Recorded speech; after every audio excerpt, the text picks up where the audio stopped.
becomes what we choose. Do you want a new world? A world that works for everyone? Open your heart and let it be. We can become the new world. Mother Earth beneath the sky. She's waiting for you and for me to be anew.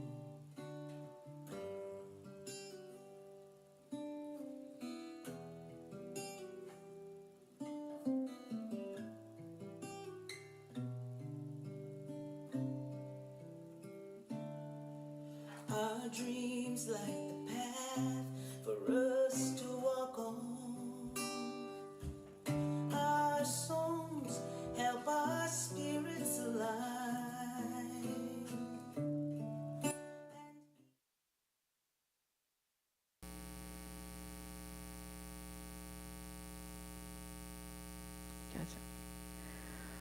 Well, good morning and welcome everyone to our Sunday celebration service. And today is our first day back in the sanctuary. Yes! All right. Live audience. We are so glad you guys could join us. And we also want to give a special welcome to everybody joining us on YouTube, Facebook, and Zoom as well. I am Sky Leona, and I'm a licensed practitioner here at the center.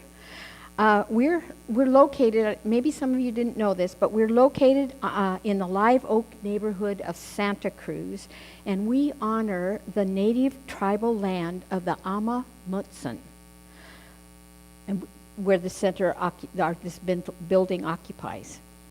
Our theme for today is Open to Possibilities, and for right now, would you please join me in listening to our opening song, One Big Family by Floyd Lula.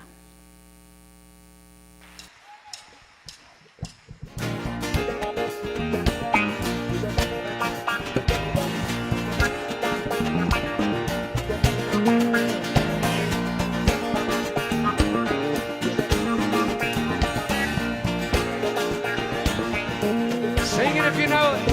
Everybody, get up on your feet. See the light in everybody you meet. Everybody, get up on your feet. See the light in everybody you meet. Let us be reminded of who we've come to be.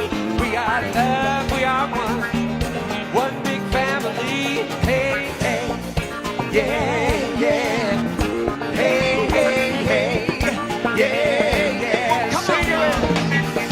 Everybody, get up on your feet.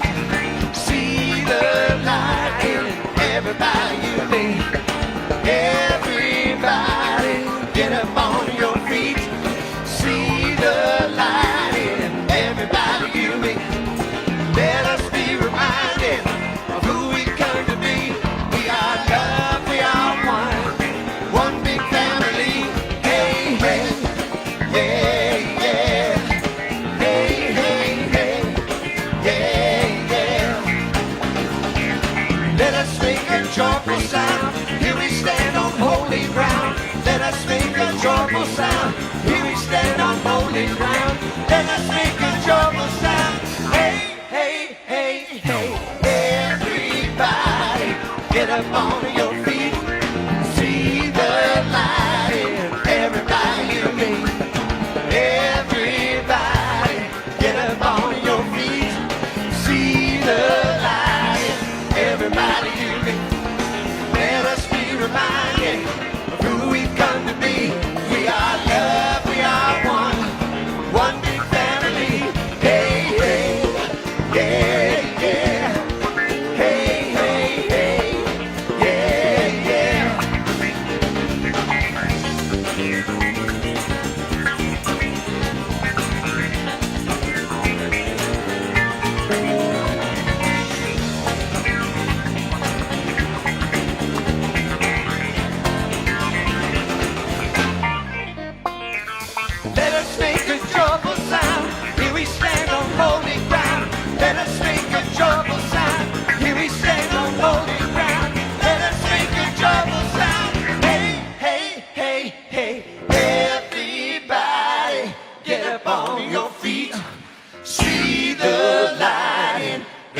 everybody you meet.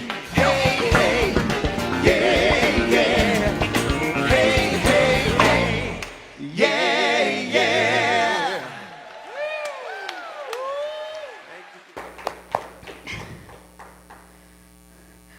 I hope you enjoyed that wonderful song, One Big Family. Yes, we are. Yep. This center is part of a worldwide global movement known as Centers for Spiritual Living. We share a purpose, a vision, and a mission with our movement, and we have our own centering statement. So up there on the screen, let's say it together mindfully. We are a spiritually progressive community that transforms lives and the world through a philosophy of possibility thinking and responding to life with love. So we have a wonderful program for you today. Reverend Elijah Christopher is going to be joining us remotely and will read a quote and lead us through a brief spiritual practice. We will then share more music with you, and Reverend Alice will speak, will give us a talk.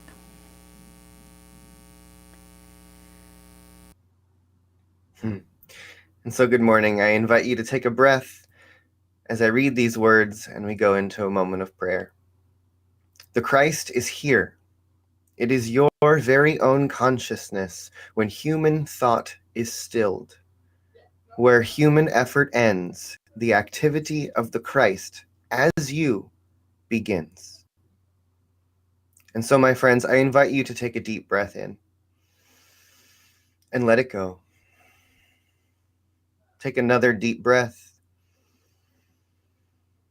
and let go. Together, let's take one more deep breath in. If it's comfortable for you, close your eyes. And I invite you to take a moment and just contemplate the fact that each one of us is being breathed by something greater than ourselves. That there is indeed one presence, one life force, one seamless beingness that is living and breathing the entirety of the universe, that is spinning every planet, that is shining every star, that is growing every tree, that is present in every particle. That one infinite love force, life force, evolutionary, eternal beingness is coursing through all of existence. And indeed, right here, right now, each one of us is being breathed by that self-same presence. We are being animated. We are being filled. We are being experienced by God itself. And so let us come together in this awareness of our common unity, that no matter where we are, whether we're in the building, whether we're online, or whether we're somewhere else, this community is a network, and we are connected, that we are spread out, that we are together, and that in that we are one. And so we come together into this place, our Center for Spiritual Living community of Santa Cruz, to remember that indeed there is only one of us here. And in that common unity, we awaken the consciousness that we call community. And so I am grateful. I am grateful for each person who calls themselves part of this circle. I am grateful for everyone who is touched by what we do. I'm grateful for this philosophy. I'm grateful for every person who has any bit of participation in making this Sunday morning service and this community continue to unfold. I'm grateful for the life force and the love force that lives within each one of us. And so let us always acknowledge that there is indeed a power for good in this universe that is so much greater than we are. And let us open our lives to live in service to that. To live in service to the good, to live in service to the possible. Let us continuously together cultivate an awareness that there is indeed something wonderful seeking to emerge here as our lives, as our community, as our nation, and as our world. Let us be the place where that begins, where it unfolds, where it happens on purpose. Let each one of us be a place where God shows up as us. And so it is. Thank you, my friends.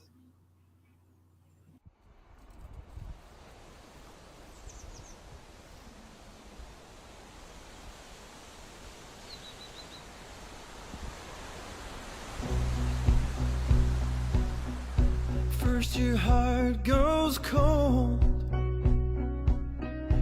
then your stare goes long, fire in your eyes, the burning desire left long ago. You've been living your life for everyone else. You've been holding the weight of this whole wide world all by yourself. And these mountains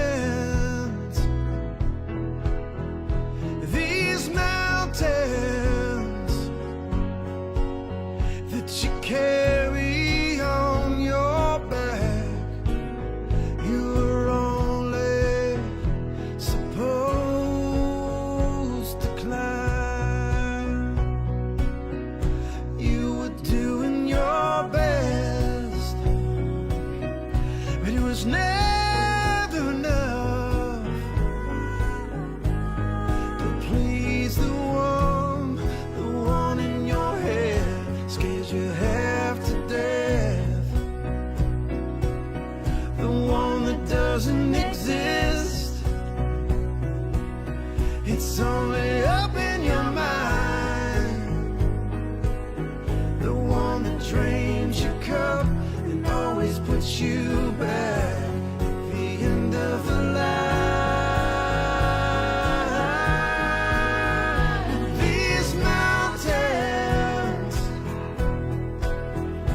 These mountains that you carry on your back, you were only supposed to climb. From the day you were born, your path was already known, and it was one hell of a climb, and yours to do was take it one step at a time. And these mountains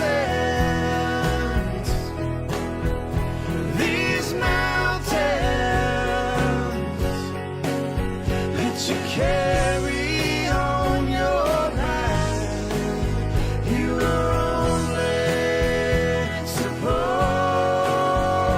to climb. And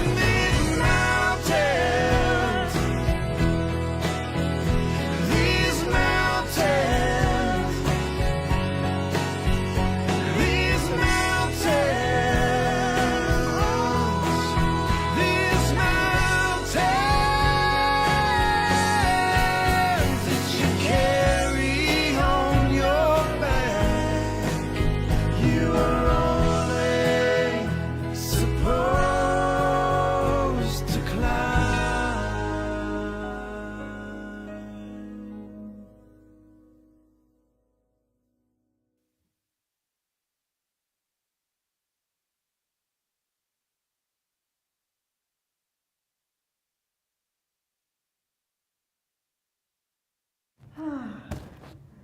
Let me try that again. I know you heard me in the sanctuary, but you might not have heard me at home.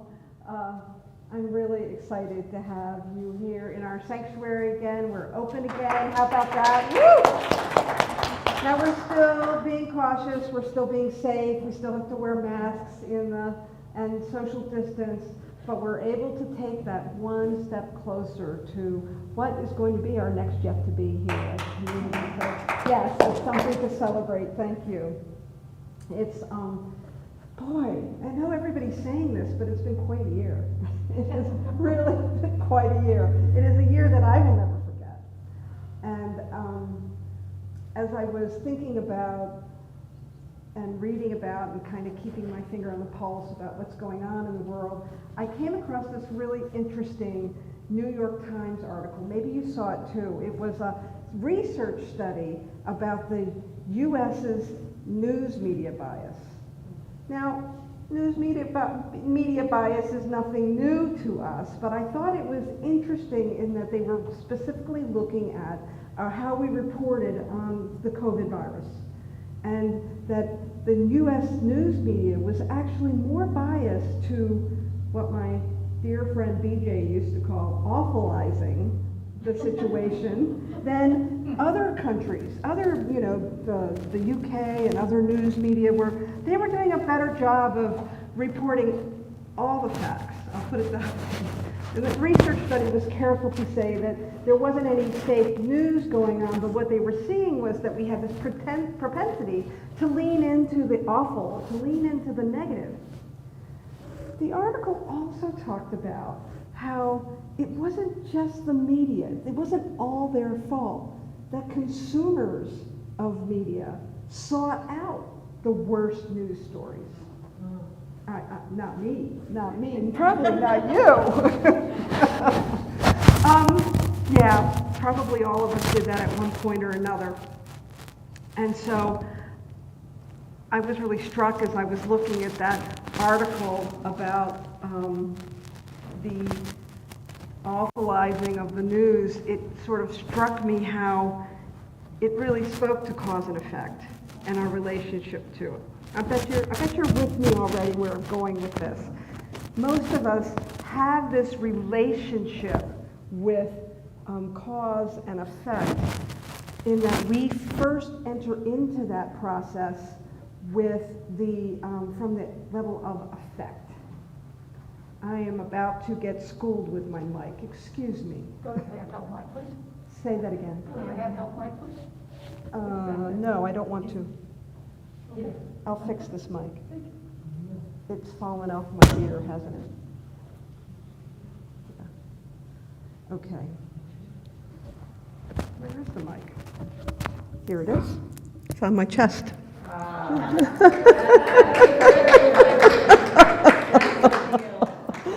All right. I need my hands.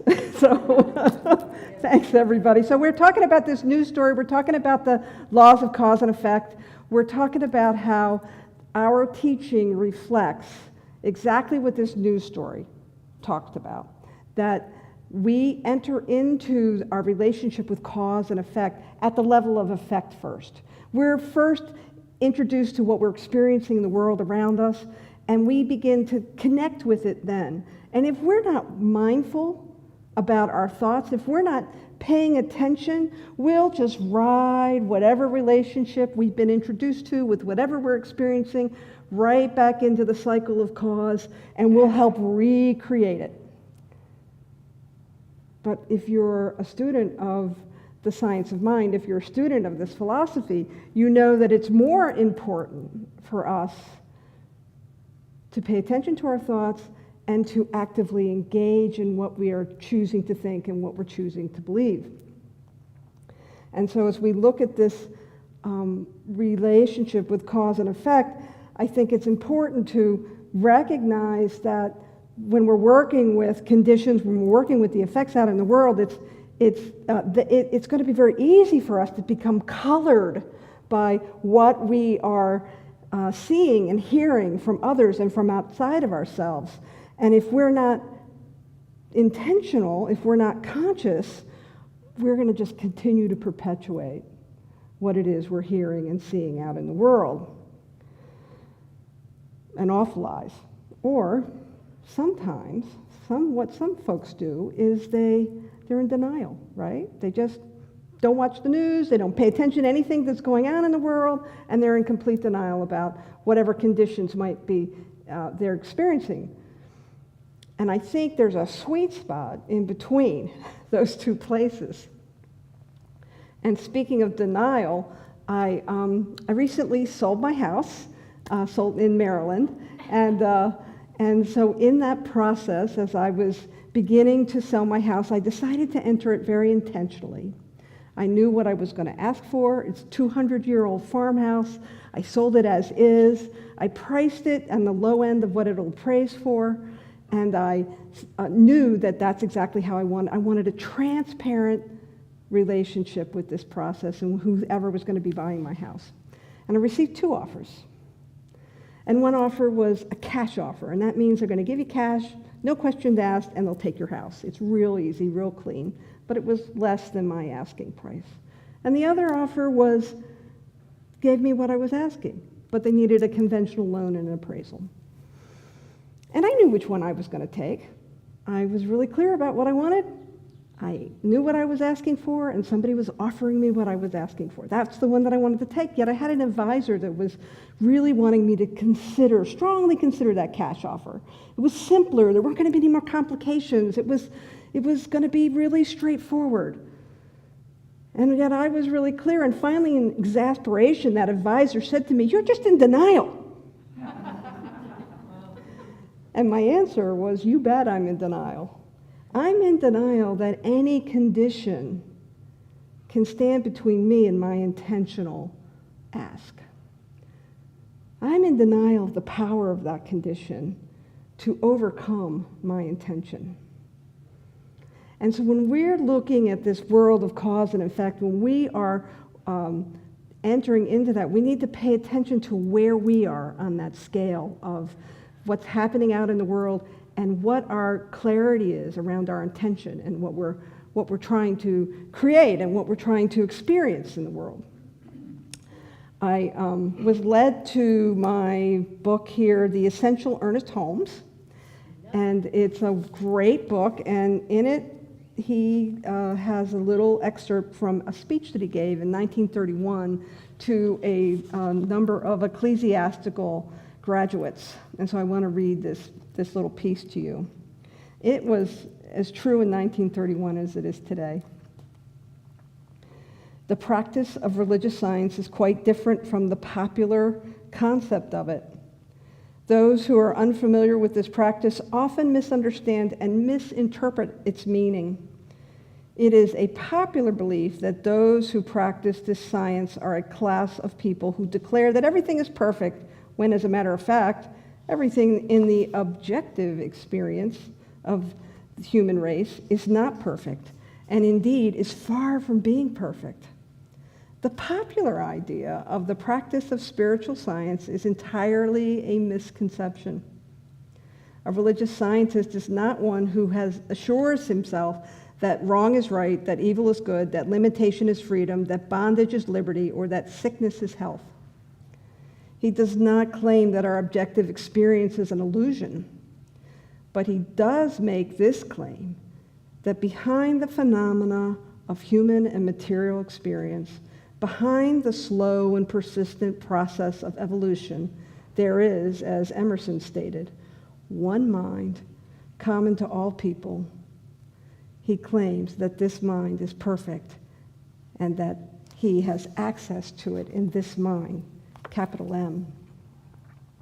So Ernest Holmes, who's the founder of our movement, is really talking about this idea of perfection, but that perfection really lives at the level of cause. And I want to purport to you that when we are looking at the demonstration, the effect, the condition, this experience that we have, that it is imperfect. And it is imperfect mainly because it's temporary.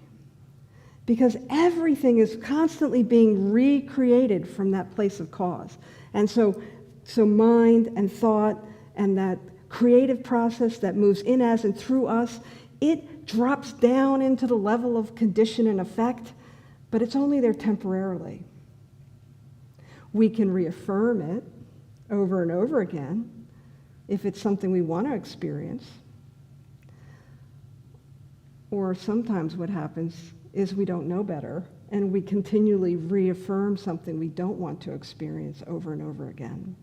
Or we can practice this philosophy that empowers us to really be a co-creative force with mind so that we are creating from newness. We're creating from a fresh place. And so that piece of that speech, I wanted to bring that into our discussion today because we have been talking about this idea of being open to possibilities. All month we've been looking at being open to possibilities, and we've been playing around with this practice called visioning. And visioning is a practice that allows us to open our minds and hearts to a bigger container than that which we might be understanding right now. I talked a little bit about this idea of creative visualization versus visioning earlier this month, the first week that we started talking about visioning, and I have a little more to say about that. As I want to say that creative visualization is still a very powerful tool that we can use, and it helps us to connect with and to recreate something that we already know, something that we already understand. You know, the easy explanation of creative visualization is the runner, right, who visualizes himself running across, getting across that finish line over and over again until he actually accomplishes what he's visualizing. It's a very powerful tool, but it's kind of like a divine copy machine. You know what you want to create, and you want to reproduce it. And so you come to the divine using that creative visualization process to recreate or reproduce something that's already in existence. And this, my friends, is where visioning is so different. Because in visioning, we are opening ourselves beyond our understanding. We are opening ourselves to this divine database where everything that has ever been created, will be created, is in form right now, comes from. It's consciousness. It's all-encompassing. The best explanation I can have for you is when the Wright brothers, they did not invent aerodynamics. They did not invent flight. They discovered it. And when Newton tripped across gravity, we weren't all floating around off the earth, and then Newton discovered gravity, and suddenly we were grounded, our feet were grounded on the earth. No, gravity always existed before it was discovered. And so when we step into this process of visioning, we are stepping into a process of discovery of things that haven't been discovered yet. And so, my friends, this is a really powerful practice. And that's why we've been bringing it to you all month. We've been talking about the different steps of visioning. We've been looking at how visioning can open us up to an idea of newness. I want to remind you of the questions of visioning. They're very open-ended. So if you're sometimes people just pop into the talk, so I want to make sure we're all on the same page. Those visioning questions are open-ended, and they're a lot like a garden hose, in that you hook your garden hose up to the spigot, you turn the water on, and that water moves freely through the hose. But if it's not moving freely through the hose, there's some obstruction that we have to remove. And so the questions allow us to step into that free-flowing movement of spirit, and even to investigate what's in the way. So the first question that we like to ask is, what's the highest idea of spirit? What is it that spirit wants to see, be, experience by means of me? The second question that we ask is, what is it that I need to embrace? I, as this unique manifestation, what is it that I need to embrace for this highest vision to come through? The third question is, what do I need to release?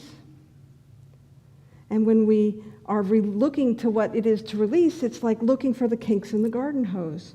What is it that I need to get out of the way so that I can have my discovery, too, of what it is that I'm to do? And I often ask the fourth question, which is there anything else I need to know? Now, there's a fifth question that I think we need to talk about this week, and that is, am I willing?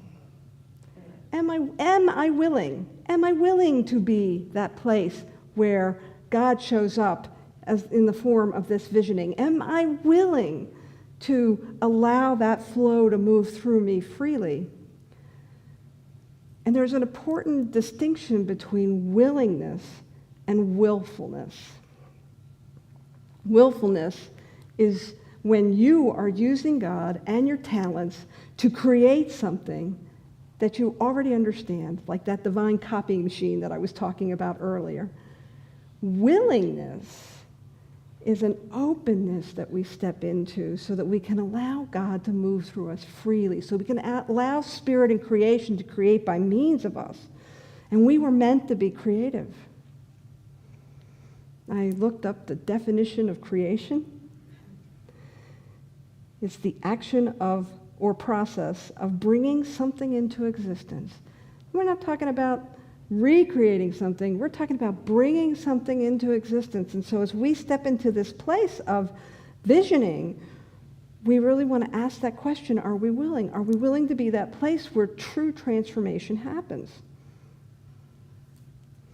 It feels to me like what's going on in the world, it's a lot. There's just a lot going on. And it feels to me like we're at a choice point. Do we want to keep recreating what we've experienced in the world? Do we like where we are right now? Or do we want to step into this beautiful practice of divine revelation or visioning so that we can be conduits for something new, something different, something better than what we're experiencing right now? So my invitation to you is, if creative visualization, powerful tool, don't give it up. It really works. But if you want to be on that cutting edge of newness, if you want to be part of something different, I'm going to invite you to really strongly not only consider but practice visioning, because it is this opportunity for us to catch and discover what wants to be known by means of us as creation moves through us.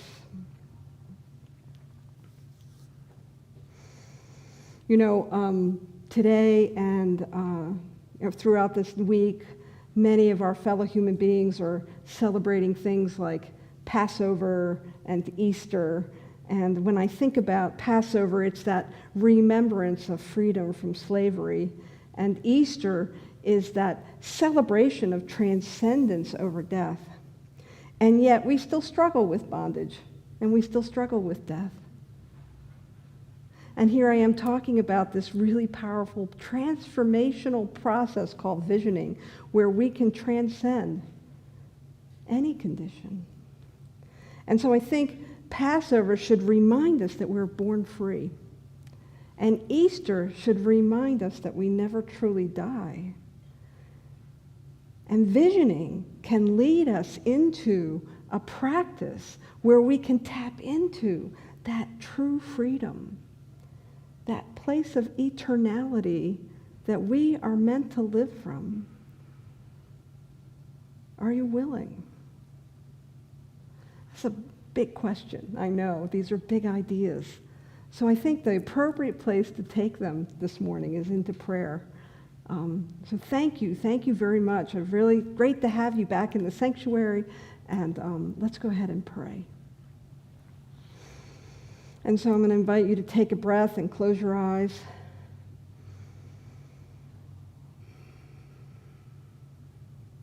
And know with me that creation is always happening. It is always moving in, as, and through all life. It is that power and that presence that gives of itself so freely and completely all the time. And so in this moment, in this place, as we begin to pray, as we drop into that place of beautiful communion with the One, I know that it is through our surrender that we are empowered. That it is through our surrender that we begin to tap into our true self. That place where God and I are one, where spirit is ever present, where there is only one and no sense of otherness. And so when we step into that place of the highest knowing, let us be willing. Let us be willing to be that beautiful vehicle, vessel, and container for spirit. Let us be willing to be that love that shows up in a situation that needs love. And let us be willing to be that compassion in a situation that needs compassion, and let us be willing to be that place of maybe even firmness and being absolutely clear about our intention, because that's what's needed there. What I know is that when we allow ourselves to simply surrender into that willingness to be used by Spirit for our highest good, that all boats rise, that all needs are met, that each individual is operating at their highest and best, so that Spirit can move freely and effortlessly through each one of us. And like that Joel Goldsmith's quote that we looked at earlier, we can be the experience of the absolutely powerful, loving Christ in our own lives and in the lives of others. That power and that presence that knows no sense of otherness, that only knows unity, that only knows creation, that only is willing to simply allow the power and the presence to move through each one of us, so that we can know true happiness, so that we can know true union, so that we can know that we never truly die. And it is in glory and gratitude that I speak this word, that I know this highest truth, not only for myself, but for everyone listening to the sound of my voice, that we are indeed about the business of evolution and capturing that highest idea and creating from that highest place. It is with gratitude that I speak this word, that I have this acknowledgement of that power and that presence that is always moving in, as, and through me, that transcends all conditions, that opens me to all possibility. And I simply surrender myself to it over and over and over again.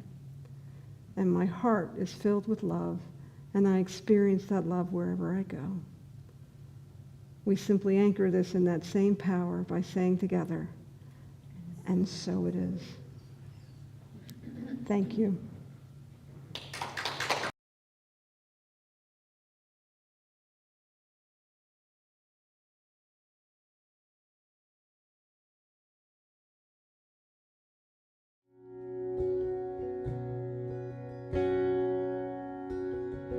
If you want to go fast, then go alone.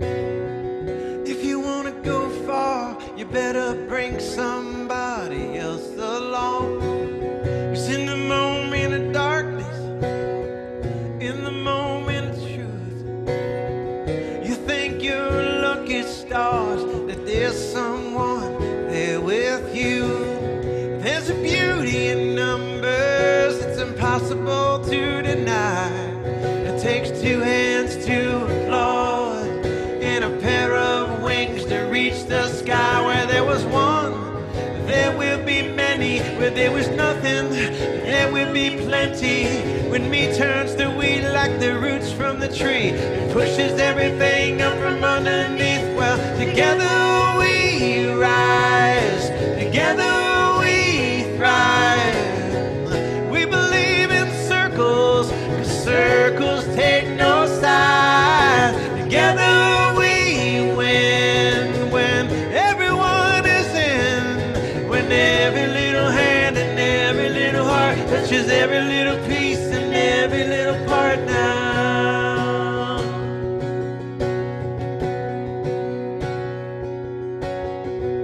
If you want to start a revolution, reach out your hand and lift up a brother or sister and feel the power at your command.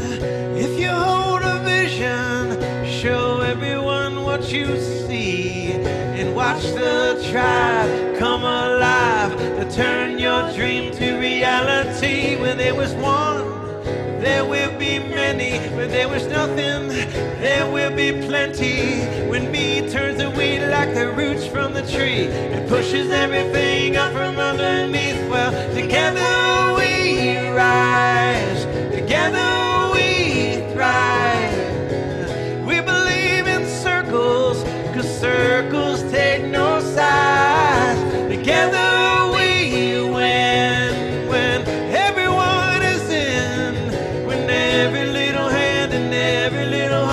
touches every little piece and every little part. What's inside of you is inside of me, and it's amplified when turned into we. You'll never hear one hand clapping, fly with one wing flap. Many hands, many hearts make things happen. The reason they call it unity, 'cause it all begins with you and me.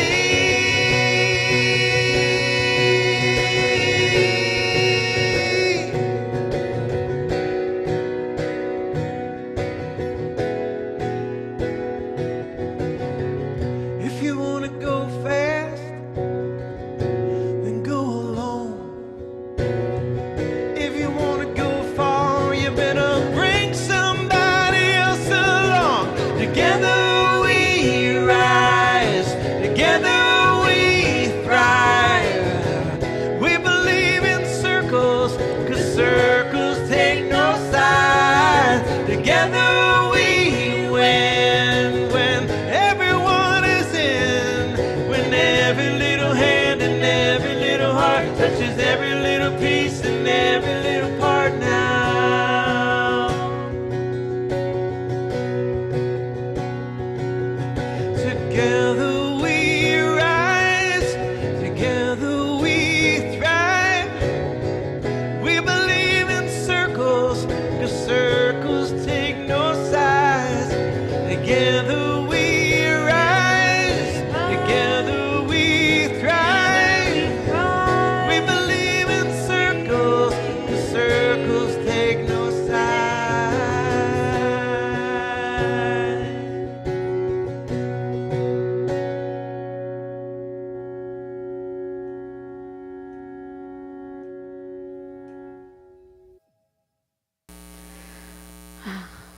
That's lovely.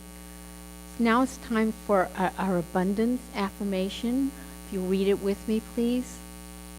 I open myself to receive great prosperity, health, and healing. Gratefully, I receive the gift that I am seeking. I accept my good and send it on to bless all humanity. I am thankful to be so richly supplied and so able to serve. I am fully blessed, and so it is. So now it's time for our appreciation. And I would like to thank our broadcast staff, Nancy, Mohini, and Susan. I'd like to thank the musicians that we have just witnessed on our telly, Bob Sema and Floyd Lula. Yeah, that was great. And I want to thank Reverend Alice for a very stirring talk. Thank you very much. I got it. And most of all, I want to thank you for being with us today. Yeah? Right. This is so much fun with you guys being with us. And if you found this message helpful, would you please share it with others? And we would like to invite you to support the center with your financial gifts. We have a bowl at the back as you leave for those of us in the sanctuary. We also have several ways listed on the screen here, and there is our very own QR code. All you need to do is turn your phone to camera, hold it up to the screen, and then it will automatically take you to our PayPal giving page. Also, please subscribe to our YouTube channel. Well, we get to do it again this year. We're going to have an Easter renewal ritual and service. That's going to be April 4th, Sunday evening at 6 p.m., and it'll be on Zoom. We are, and what we're going to be doing is creating an evening of music, practice, and ritual as we release the old stories and step into renewal. We also are going to have an annual meeting. We are accepting nominations, and that's going to close on March 30th. That meeting is going to start on April 25th. It's going to be at 11:30 a.m. And if you know of anyone that you would like to nominate for the board of trustees, great. Or you can nominate yourself as well. You can give that information via email to admin@cslsantacruz.org to complete an application and to get more information. We have 4 ways to join us live each Sunday. Our YouTube channel, our Facebook, on Facebook, and Zoom meeting room. If you don't know that number, it's there on the screen. And you can also come to the center as well. We are now open for Sunday service with limited seating. So those of you who are here today, welcome. Next Sunday, we invite you also to reserve your seat by calling 831-462-9383. And please get here by 10:15. That would be good. I want to also remind you guys that we have a talk after the talk. At this point, when the service is over, we would invite all of you who have joined us to go ahead and immediately reserve, go on out to this parking lot using your social distancing and all that. And the talk after the talk will happen somewhere around 11:15-ish. Also want to remind you that Kaylee Dugan is still moderating our Project to Connect, and she's here with us today. I'm so happy to see her face in live. Yeah. That happens at 1 o'clock every Monday through Saturday of the week. Have I got anything else I want to say? Oh, yeah. I've already said that. This is good. Reverend Alice is going to be with us next week, and I want to wish all of you a blessed day and have a great week. Thank you so much.